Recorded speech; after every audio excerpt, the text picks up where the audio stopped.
Students, as you're coming in, please make sure you're silencing your cell phones. All students, put those cell phones on silent. Thank you.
Alrighty, students, let's quiet down. We're about to begin. Just a reminder for all students, let's go ahead and silence those cell phones, okay? We're looking forward to that. Take a moment to please silence those cell phones or turn them off.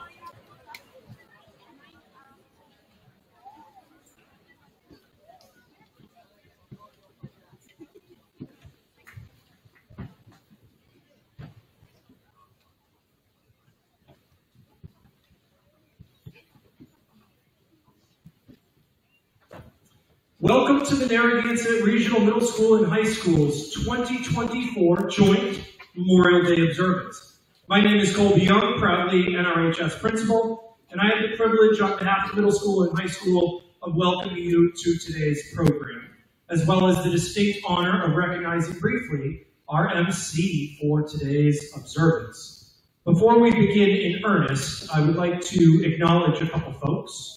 Number one, joining us from our Templeton Select Board, Mr. Matthew Rivard and Ms. Terry Griffiths.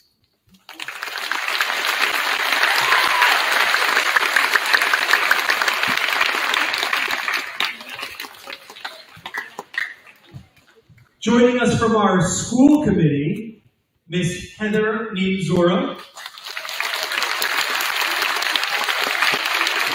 And the illustrious student representative, Mr. Peter Stanley, also a son of the American Legion.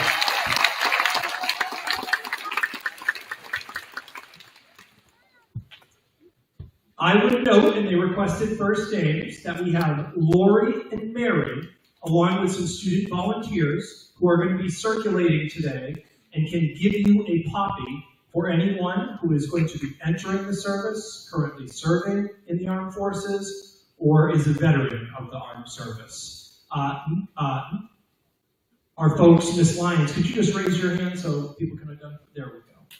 Thank you.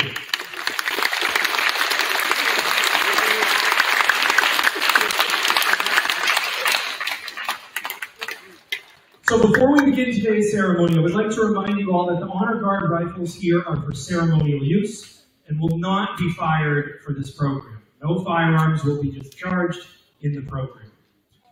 At this time, I would ask that the Honor Guard from the Lieutenant Roger P. Warfield, Baldwinville American Legion, Post 373, come to the front.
Thank you to our honor guard led by Mr. Joe Falco.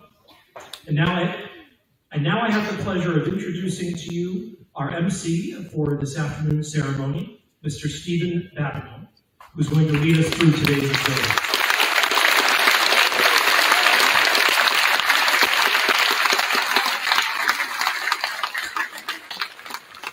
A couple words about Mr. Babineau. Mr. Babineau co-created this observance with the help of the late Scott Gauthier. Mr. Babineau taught and directed music here at Narragansett for over 30 years and has coordinated this event for our schools and communities since 2011. Perhaps you may know Mr. Babineau best, though, as the voice of Narragansett football for 39 years and counting. Please join me, everyone, in welcoming Mr. Stephen Babineau to the podium.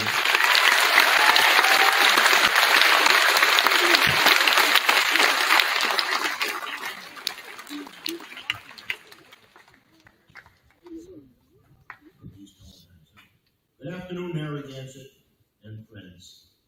Before I even start reading what's on my paper, I want to say that every year we have more and more guests. And, people from, such as yourself, so your parents or grandparents and members of the community. And that makes me feel especially gratified that you are willing to come and share this time with us. Thank you for all coming. Also, this is the first time we've had fifth graders included in our observance. And I'm glad about that too, because up to now, fifth grade, where are you, fifth grade? That's hi, fifth. Up to now, your Memorial Day programs have been kind of different than this. They've been, as we all know, like some nice poetry and some songs, and usually a picnic afterwards. Nothing wrong with that. But that's not, to me, that's not really what it is. And this is what it is. Our program is basically a copy of the same program that they have every year at the Veterans Cemetery in Winchendon. This is the real deal, folks. This is what it's all about. A year ago, I stood in front of you and talked about the difference between Memorial Day and Veterans Day. Once again, we're gathered here today to remember with profound gratitude those who lost their lives in pursuit of protecting our country.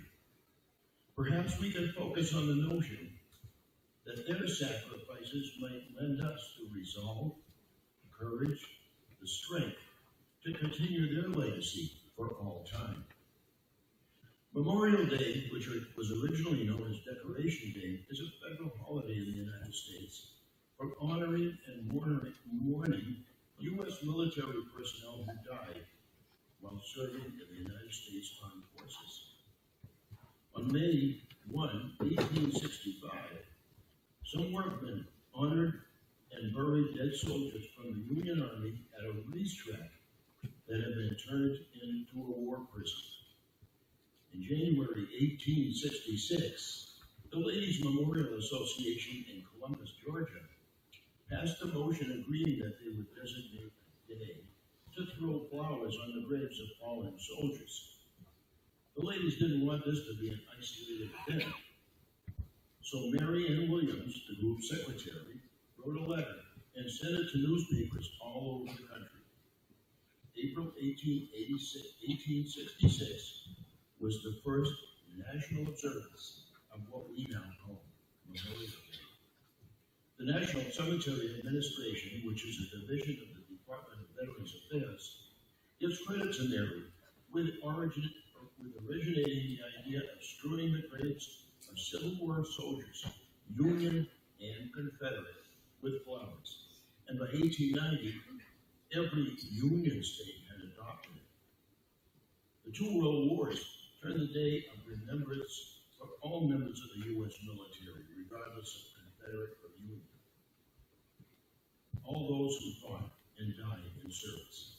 And in 1971, Congress standardized the holiday as Memorial Day, still a day to remember and mourn U.S. military personnel who have died while in the service of our country. That's what it's all about, and that's why we're here, ladies and gentlemen. And all of the Narragansett community. Now, without further delay, I would like to ask Wynn Weedle to the podium to lead our the Pledge of Allegiance. You will obviously stand, remove your hats if you're wearing one, put your right hand over your heart, and face the flag. When that's done, please remain standing as Mr. Salvador conducts the band in our national anthem. So, Wynn.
John's Lockett is an old friend. He's a doctor for originally with us. Actually, I knew his mother long before he was even born. She was a member of my high school graduating class. Mary Ann stole the best. I'm sure John will agree. He's got degrees from Lowell University and Clark University, but he's best known in recent years has been as a representative in on Beacon Hill for the 2nd Worcester District in particular. He's focused on securing local aid for the district, assistance for local businesses recovering from the COVID-19, increased support for veterans, remaining as an independent voice in the Massachusetts House. He's willing to work with both sides of the aisle. He's currently serving as the House Vice Chairman of the Joint Committee on Community Development and Small Business. I'm very honored to introduce my girlfriend, John Lockett. John?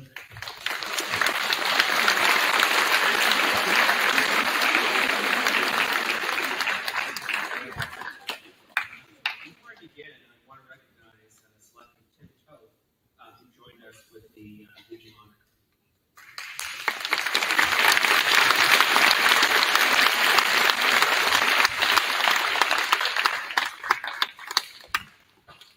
When the United States was founded, the European powers wondered how long the American experiment could possibly last. After all, we had no king, no divine right, no papal mandate. These were the things that had stitched together or turned apart that continent for the previous 2,000 years. So how will this new nation, with its personal freedoms and liberties, survive?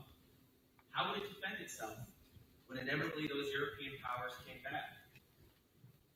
Up until that point, the only way they were able to raise armies was through force, threats, or offers of spoils. In fact, the war that broke out between France and the United States in 1798 started in part because France was taking American sailors and forcing them into the French Navy to fill their ranks. Volunteers with no promise or expectation of riches has always made up the core of America's military power. Even in Vietnam, which we tend to emphasize the draft in our memory of that conflict, a majority, 2/3, of those that served were volunteers. The percentage of volunteers increases for frontline combat troops. The submarine service has always been filled entirely by volunteers, same with the Air Force. And the entire U.S. military has been all volunteer since 1973, with more than 11 million Americans joining since that time. Those volunteers came from all walks of life, famous and unknown, from storied American families with old American names and new immigrants alike. In my lifetime, 3 who volunteered for military service have been nominated for the presidency. All 3 came from backgrounds and had political connections that could have made it easy to avoid service. They graduated from elite colleges and universities, but despite that, they all volunteered to go to Vietnam. And despite that, none of them would go on to win their elections, being John Kerry, Al Gore, or John McCain. To all who served, we owe much. My generation was raised in the most peaceful and prosperous time, full of opportunity. That's due in no small part to the sacrifice of so many individuals and their families who took those risks, put themselves in danger for all of us because it was the right thing to do. For the last decade, and for the last 2 years in particular, we've had daily reminders of what the alternative looks like. What has been happening in Eastern Europe needs to instill in us a greater and renewed appreciation of those who fought and died for us. Fought and died so we can live lives like this. Live in nice, safe, peaceful communities. Go to school. Conduct business. Have a free government. Earlier this week, I was at a student government event. Part of the goal was to explain to very young students what government is and why it matters. The mayor of Gardner spoke just before me and used this as an example. If you turned on the faucet this morning and water came out, the city had a lot to do with that. He went on to explain how local government is involved in things as basic as running water. I spoke next and explained that the state government's role is making sure that the water is tested, is clean, and safe to drink. Well, the thing is, that is a luxury. Not having to worry or think about those basic things is a real luxury. And each and every one of us is fortunate to live in this country, knowing that those basic needs are secure, that we have so many opportunities on top of them. And so take a minute to appreciate what others have given up to make that happen. So at this time, Memorial Day weekend, make sure you take time to reflect, truly reflect on this cornerstone of American life. Because after the ceremony, I'll be talking with a group of students about their litter project, with the superintendent about a heating and cooling system at this school, and with the track coach about the field. The fact that we can talk about all those things is a luxury, and one that has come at great cost. I want to leave you with a quote from John Adams that makes this point from his own time. I must study politics and war, that my sons may have liberty to study mathematics and philosophy. My sons ought to study mathematics and philosophy, geography, natural history, naval architecture, navigation, commerce, and agriculture, in order to give their children the right to study painting, poetry, music, tapestry, and porcelain. John Adams. Thank you.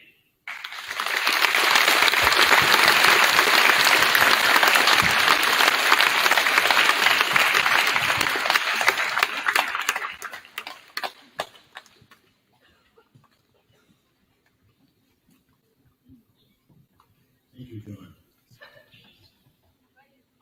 Next on our program, we're going to kind of like put a little hold on the Memorial Day and switch to Veterans Day for just a few minutes as the band plays our Armed Forces medley. Now, in a program such as this one, or any program, if you're a veteran or currently serving in the military, it's customary to stand up when your song is played. Now, I realize that there are a few people in here that are veterans, but most of you are too young to have been in the military. But we would like to extend the invitation. If your parent or a close relative or a close friend is in the military, you are free to stand up for their song, to represent them in their absence, and to thank them for being willing to volunteer to be in our military services. Now, Mr. Salvador, if you're ready, Marches of the Armed Forces.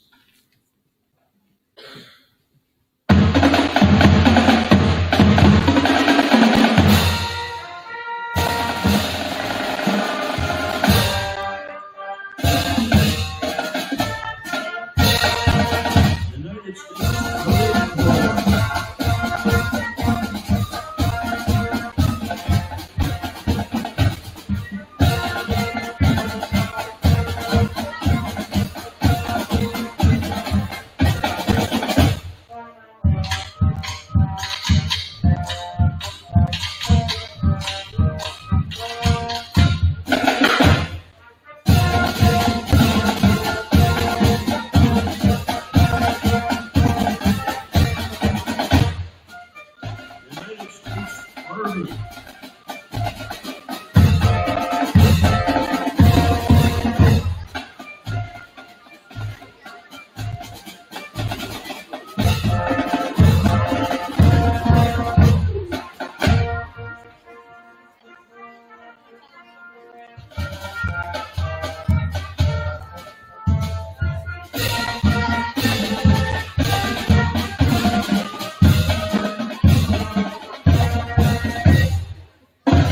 United States Coast Guard.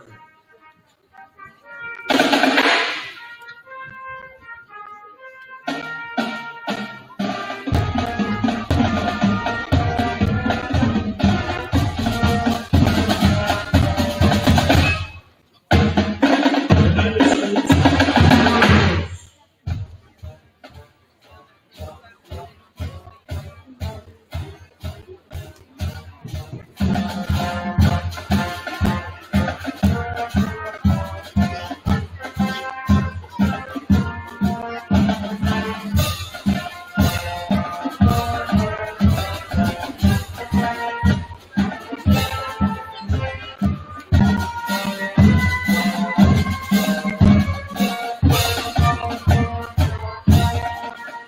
United States Navy.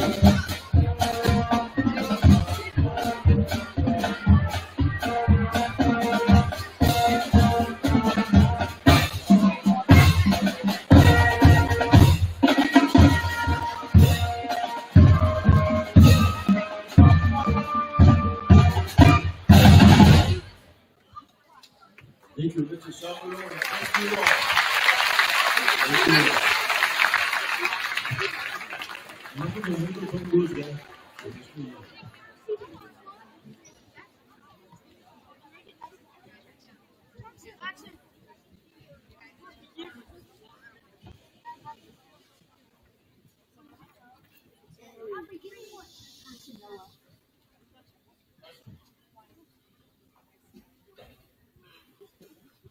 For the next portion of today's observance, you will see and hear three formal student-led ceremonies that are essential to a Memorial Day observance program. Each ceremony is intended to pay tribute to our fallen heroes. Our first ceremony is the placement of the ceremonial wreath. Our second ceremony is a silent rifle salute and ensuing playing of taps. These ceremonies are conducted to honor, in a solemn fashion, those who have fallen or passed on in service to the United States of America. Our third ceremony will be a presentation of the American flag, with the significance of the presentation and each flagpole performed and explained to you by our high school students. At this time, I ask that you all stand, remove your hats, and remain standing for all ceremonies.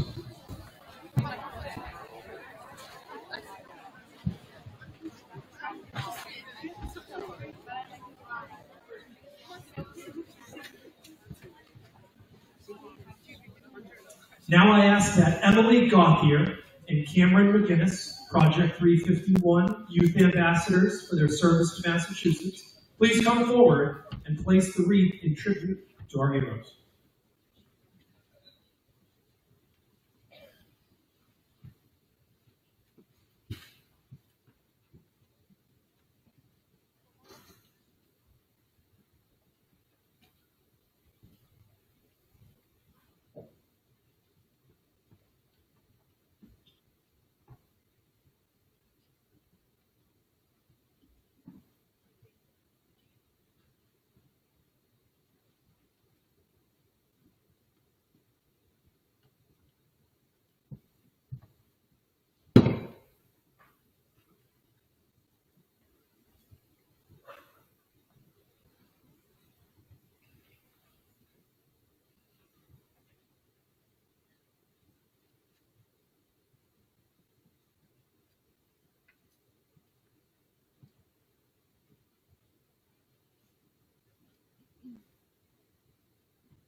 My God, detail, 10 up, point, on, half left, face, silent, fire.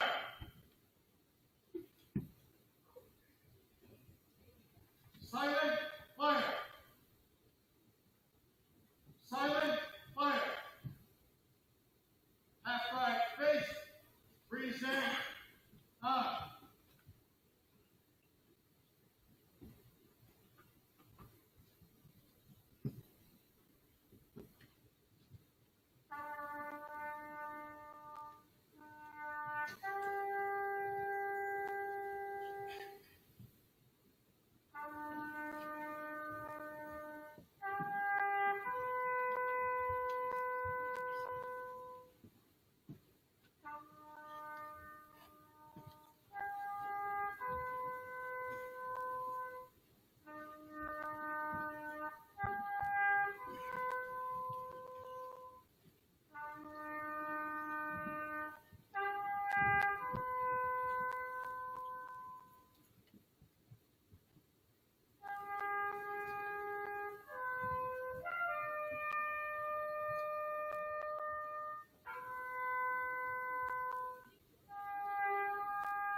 Fire, up.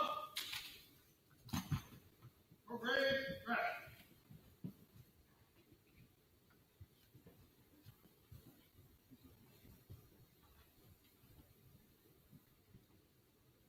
Thank you all for remaining standing as I now ask Madison Hemlin, Kelly Taylor, and Eliza Bello to the front for the presentation of the American flag.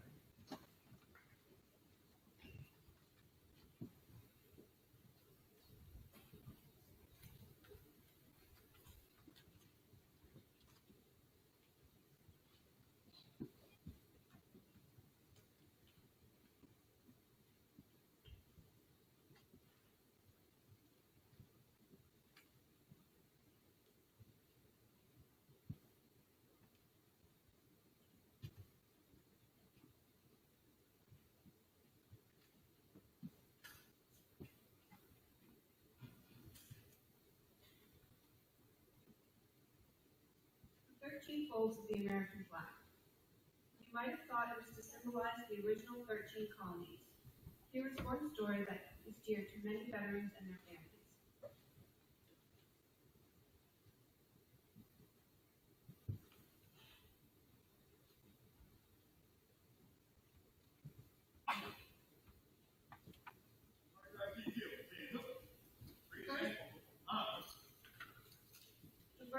our flag is a symbol of life. The second fold is a symbol of our belief in eternal life. The third fold is made in honor and remembrance of the veterans departing our ranks, who gave a portion of their lives for the defense of our country to attain peace throughout the world. The fourth fold represents our weaker nature. For as American citizens trusting in God, it is to Him we turn in times of peace, as well as in times of war for His divine guidance. The fifth fold is a tribute to our country. For in the words of Stephen Decatur, our country, in dealing with other countries, may she always be right, but it is still our country, right or wrong. The sixth fold is for where our hearts lie.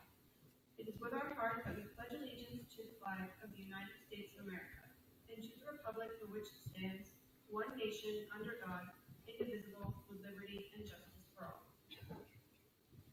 The seventh fold is a tribute to our armed forces.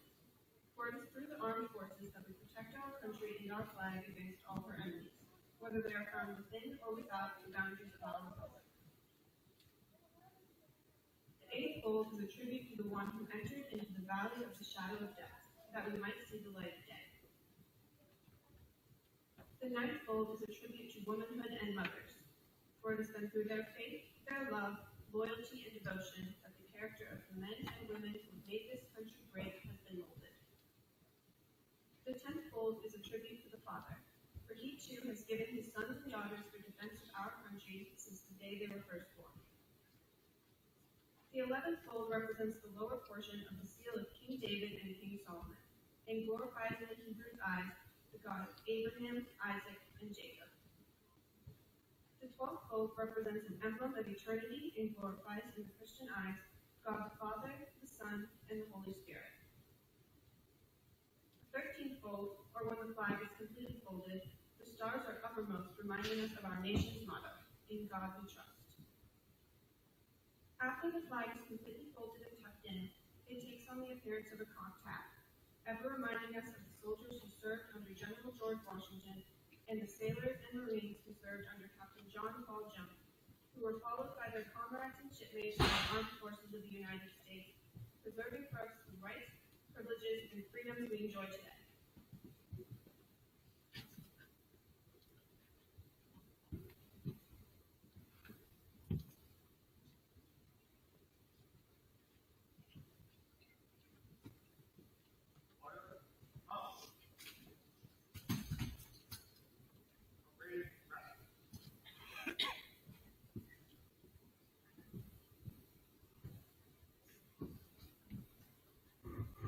You may be seated, please.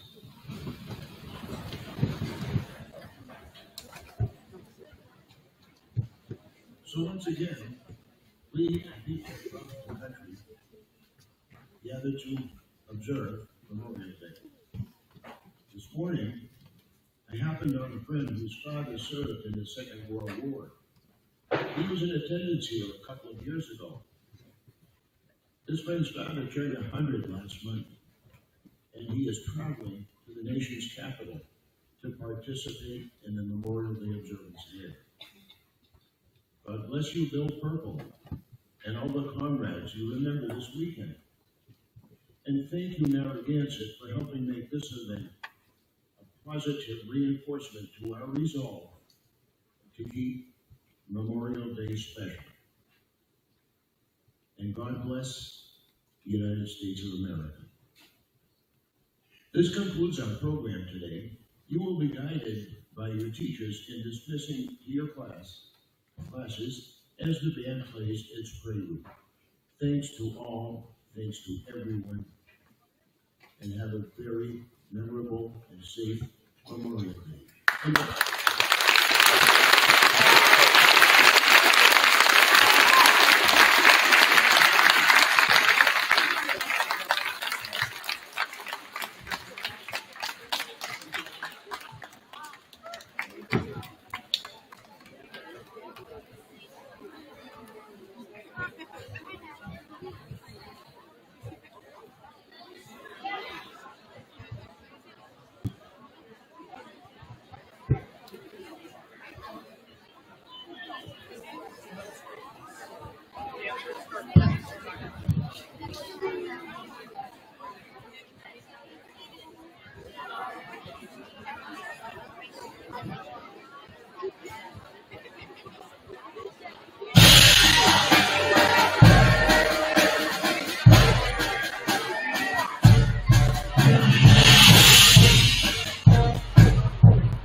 anything. Otherwise, we'd be doing transportation. All right.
See me, and I live down the street on the Upper River Road. Close to 29 years, kind of fading and fading. My buddy was statue. So, maybe looking for a new home. What's your name, sir? Yeah, Mr. Ed, like the talking homes. Thank you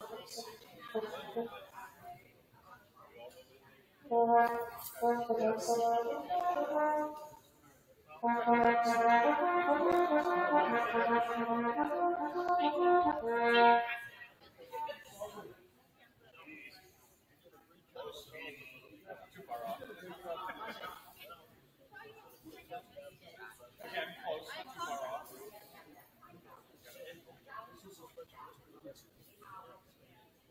Who's coming to work? Leah?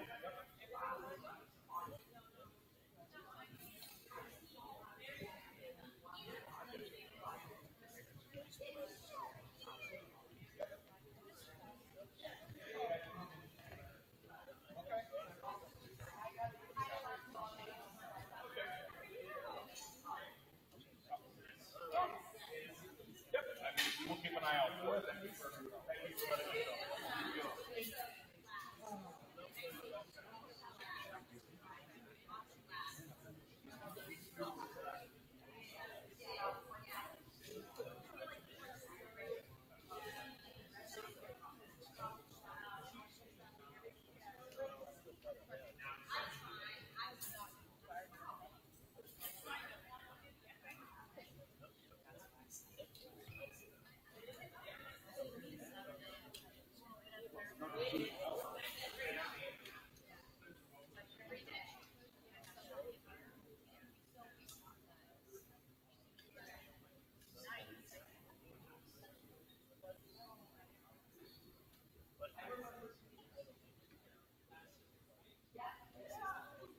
Rick, you look much cooler in your t-shirt.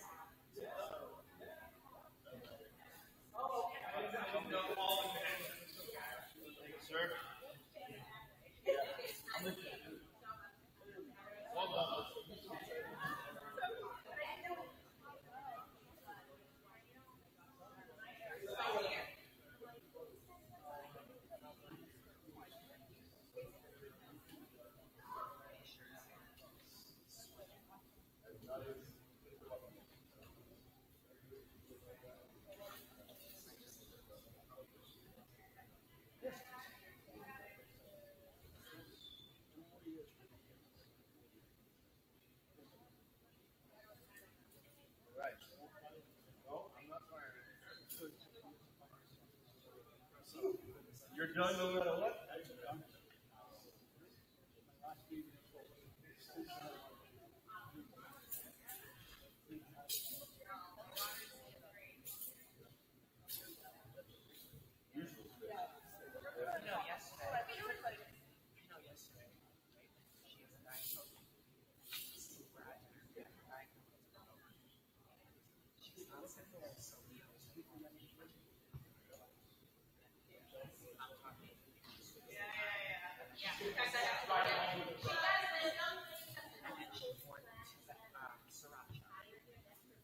Oh, yeah. Okay.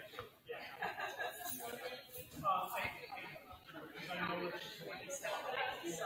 Thank you very much. Thank you. Good to see you. She's drinking it like there's something wrong with it. She's drinking it. They're taking like they're fine. They're taking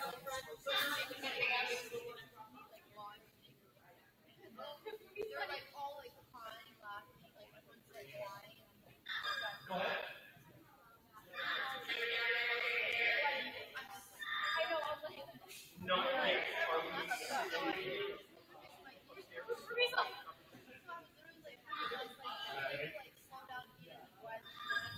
Great. So let me just line up and make sure I got something in my spot. Luke, you grab these 5 kids right here. Yeah, I was thinking that.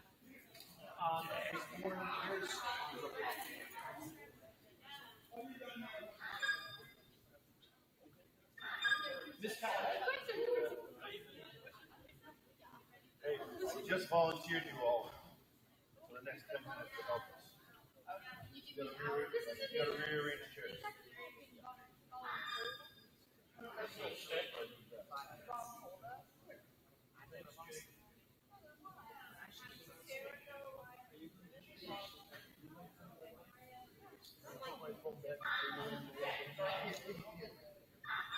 Could you see if Miss Stankel could take my spot for a little extra?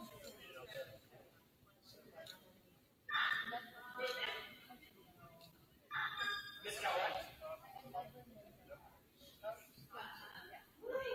We'll see you later. Have a good weekend. Steve, you walking out?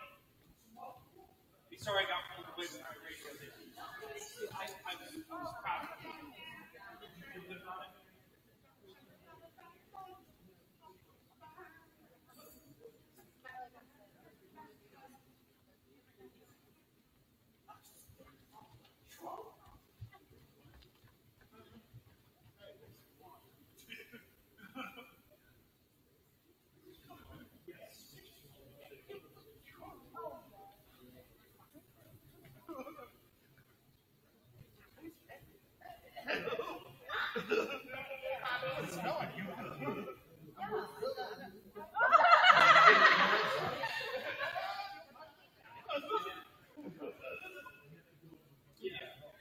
Are you